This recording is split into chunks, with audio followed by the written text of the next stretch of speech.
আসসালামু আলাইকুম। শুক্রবার জুম্মার দিন, তো এখন জুম্মার নামাজ পড়তে যাব। এই যে পিছনে যে জায়গাগুলো দেখছেন, এর আগে দেখছিলেন যে বরফ একদম ভর্তি ছিল, সব বরফ গলে গেছে, কোনো বরফ আর নাই, একদম চারিদিকে কোনো বরফ নাই।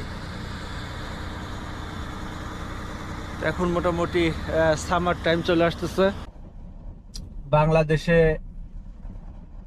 গতকালকে প্রথম অধিবেশন ছিল, তো অধিবেশনে যা হওয়ার তাই হয়েছে।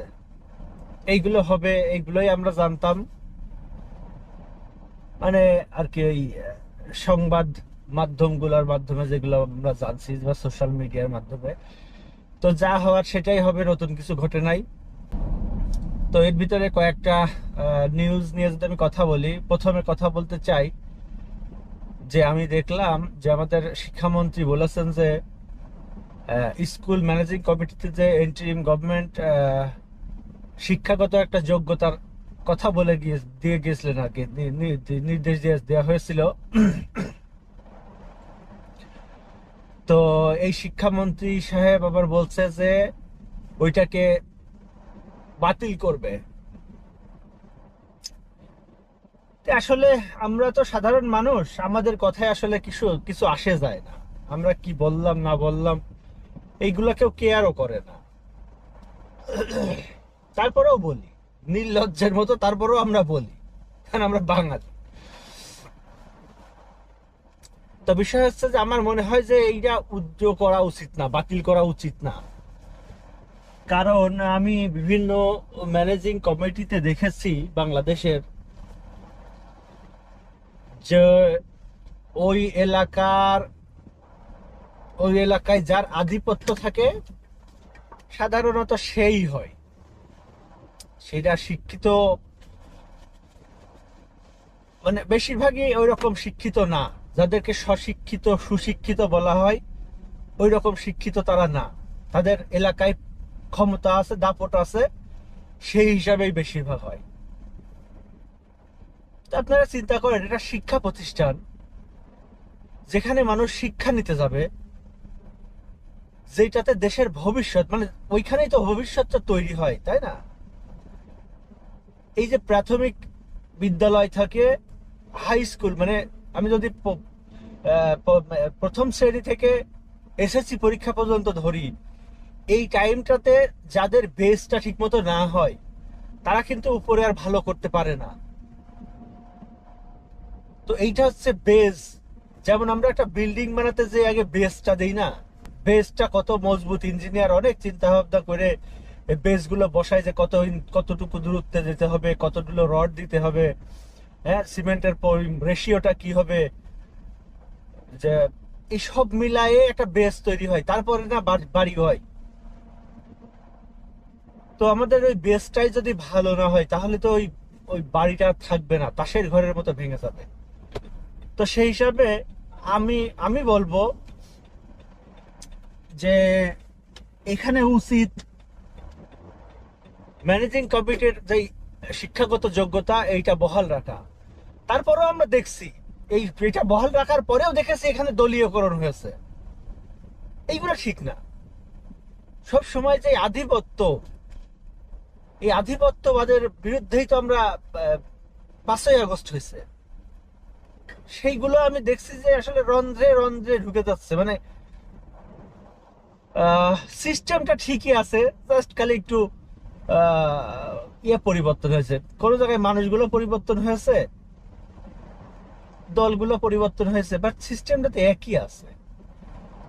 তো এই রকম যদি থাকে তাহলে তো দেশের ভালো হবে না। তো আজকে এই দেখেন আপনারা, এই একই সাথে যদি আমি আর একটা 5ই আগস্টের মতো ঘটনার কথা বলি, আমাদের পার্শ্ববর্তী দেশ নেপালেও কিন্তু হয়েছে। তো নেপালে যেটা হয়েছে, আমাদের বাংলাদেশে একটু ডিফারেন্ট। সেটাকে, যে নেপালে যেই দলটা ক্ষমতায় আসছে, এটা কিন্তু আমাদের বাংলাদেশে এনসিপির মতো একটা দল ক্ষমতায় আসছে, বাট এনসিপি তো আন্দোলনের পরে জন্ম হয়েছে, বাট ওরা বছর দুয়েক আগের থেকেই মানে দল করে তারপরে আন্দোলন করার চিন্তা ভাবনা করেছে আর কি। আগে দল করেছে, কিন্তু আসলে আমাদের বাংলাদেশে তো ওই প্রেক্ষাপটটা ছিল না। আমি জানি যে আমাদের বাংলাদেশে ওই সময় তৎকালীন সরকারের সময় দল করতে যে দল তো করেছিল ভিপি নূর করেছিল, কিন্তু তার যে অবস্থা হয়েছে আমরা তো সেটা দেখেছি, তাই না? তো যার কারণে হয়তো এনসিপি ছেলেবেলা সেইটা করতে পারেনি বা করিনি, পরবর্তীতে করেছে। কিন্তু নেপালে কিন্তু ওই নতুন সরকারকে মানুষ ভোট দিয়ে নিয়ে আসছে, নেপালের মানুষ কিন্তু এটা করেছে। কিন্তু বাংলাদেশে আমাদের এনসিপিও তো ওদের মতো করতে পারলো না, কারণ এরা আবার জামাতের সাথে মিশে গেল। এরা তো একা একা থাকতে পারলো না আর কি। হয়তো ভিতরে ইন্টারনাল কোনো প্রবলেম হতে পারে, অনেকে রিজাইন করলো। তো সব মিলাই এনসিপি আর ওদের ভিতরে অনেক ধরনের মানে প্রবলেম আছে। দুইটা একই একই রকমের জিনিস, বাট দুইটার চলার রাস্তাটা একই রকম ছিল না। যাই হোক, হয়ে গেছে। এটা আমার মনে হয় যে এনসিপির এককভাবে নির্বাচন করা উচিত ছিল। তাতে যদি এরা এই যেই 6টা পাইছে, এই 6টা তো পাইতই, প্লাস হয়তো আরো বেশি পাতো। আমার সম্ভব, আমার ধারণা আর কি। এটা বলবো, এই যে 5ই আগস্টের পরে মানুষ অন্তত মানে মুখ খুলে তো কথা বলতে পারছে, মুখ খুলে, তাই না? এর আরেকটা নজির আমি দেখলাম যে আজ কয়দিন, গত সপ্তাহ 1-2 সপ্তাহ ধরে দেখছি হরিনারায়ণপুরে চেয়ারম্যানের পদপ্রার্থীর ঢল নেমে গেছে। মানে চেয়ারম্যান পদপ্রার্থী এত পরিমাণ হয়েছে, খুবই আশ্চর্য ব্যাপার। তো আমি আজকে 2 দিন দেখছি যে আমাদের হুজানগ্রাম ইউনিয়নে সেরকম একটা ঘটনা ঘটতে যাচ্ছে। আমি এটাকে সাধুবাদ জানাই, আমি খুবই খুশি হয়েছি যে এই যে ইয়াং ছেলে পেলে আসছে, আসুক। এইটাই তো আমরা চাইছি, এই জিনিসটাই আমরা চাই যে সব জায়গা থেকে সবাই উঠে আসুক। কোন জায়গায় এই দলীয় ব্যাপারটা মুছে যাক, সাধারণ মানুষ সামনের কাতারে উঠে আসুক। শুধু দল করলেই যে সামনে আসা যাবে, মেম্বার চেয়ারম্যান এমপি হওয়া যাবে, আর দল না করলে পারে যে হওয়া যাবে না, এইটার থেকে আমরা বেরোয় আসতে পারি। এবং এই ছেলে পেলে তা করছে। এবং এনসিপিরও উচিত আগামী যতগুলো নির্বাচন আছে ওরা এককভাবে করার।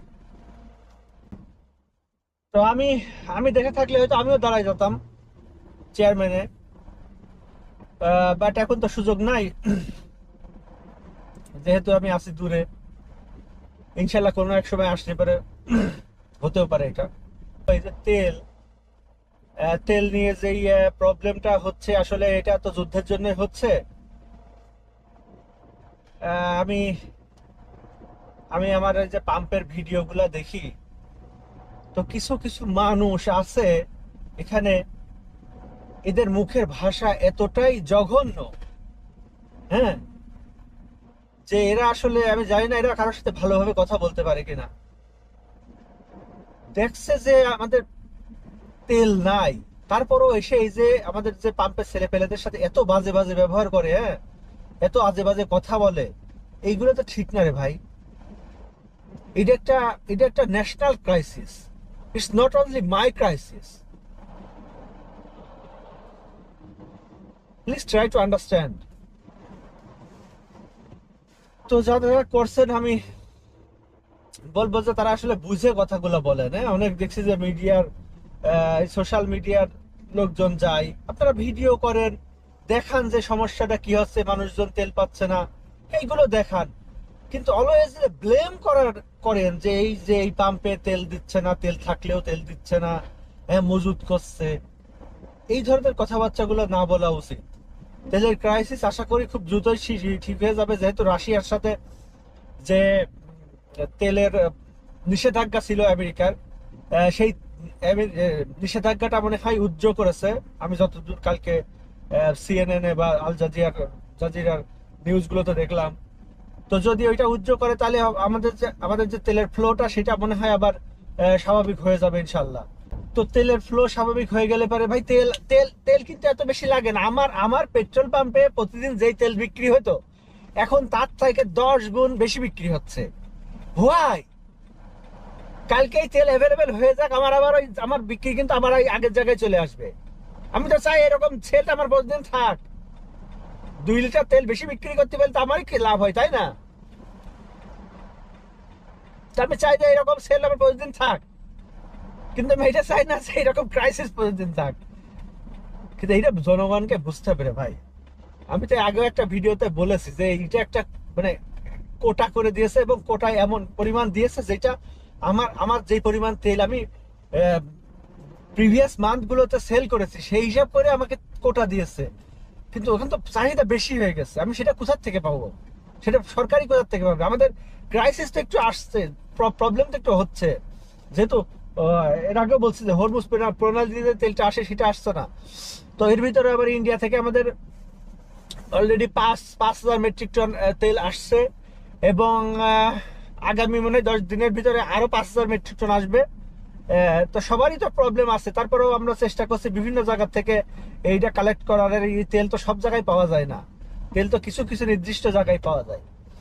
তো ইনশাআল্লাহ খুব দ্রুতই এর সমাধান হয়ে যাবে আশা করি। আপনারা একটু ধৈর্য ধরেন, যার যতটুকু প্রয়োজন সেই ততটুকুই নেন, বেশি নিয়েন না। এই যে কালকে আমি একটা ভিডিওতে দেখলাম যে একটা মোটরসাইকেল মানে একটা গ্যাস স্টেশনে একটা মোটরসাইকেলের তেল একদম ফুল আছে, আর হয়তো 100-200 টাকা তেল ওর ভিতরে যাবে আর কি। সে বেটা আবার লাইনে দাঁড়াইছে, পরে তো সে ওখানে ম্যাজিস্ট্রেট বা পুলিশ কেউ একটা ছিল, সেই তারা তাকে বের করে দিল। তো এইগুলা আসলে করেন না, একজনের মজুত করাতে আরো 10 জনের সমস্যা হচ্ছে। যেটুকু পাচ্ছেন, যেটুকু একটা মানুষের দেয়া সম্ভব আমরা দিচ্ছি, এইটুকুর ভিতরে একটু চলার চেষ্টা করেন। কষ্ট তো একটু হচ্ছে, সবারই হবে। এখন সমস্যা তো ক্রাইসিস, বললাম এটা নট অনলি ন্যাশনাল ক্রাইসিস, এটা ইন্টারন্যাশনাল ক্রাইসিস। আমার আসলে কথাটা ভুল হয়ে গেছে, এটা ইন্টারন্যাশনাল ক্রাইসিস। তো আমি এখন হচ্ছে জুম্মার নামাজ পড়তে আসলাম।